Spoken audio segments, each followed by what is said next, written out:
ऊसाच्या प्रश्नावर गंगाखेड इथे शेतकरी आक्रमक झालेत। शेतकऱ्यांनी परभणी गंगाखेड महामार्ग अडवलाय। वाहतूक पूर्णपणे ठप्प झालेली आहे। वाहनांच्या रांगा लागल्याचं चित्र पाहायला मिळतंय। याचाच आढावा घेतलाय आमचे लोकशाही मराठीचे प्रतिनिधी तैयब पठाण यांनी।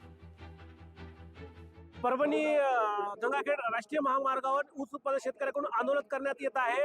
ऊसाला पहिली उचल 3000 रुपये प्रति टन व अंतिम भाव 4000 रुपये मिळण्यासाठी गंगाखेड तालुक्यातील G7 शुगर कारखाना तसेच श्री लक्ष्मी नरसिंह अमरापूर कारखान्यावर शेतकऱ्यांच्या विविध मागण्यासाठी परभणी जिल्ह्यातील खळी तालुके येथे शेतकऱ्यांच्या वतीने आंदोलन करण्यात आलं आहे। भव्य रस्ता रोको आहे।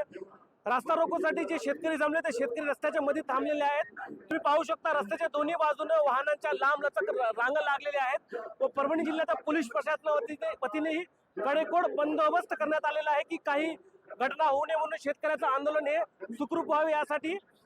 पठाण, लोकशाही मराठी, परभणी। लोकशाही मराठी ऐका, पहा, जागरूक रहा।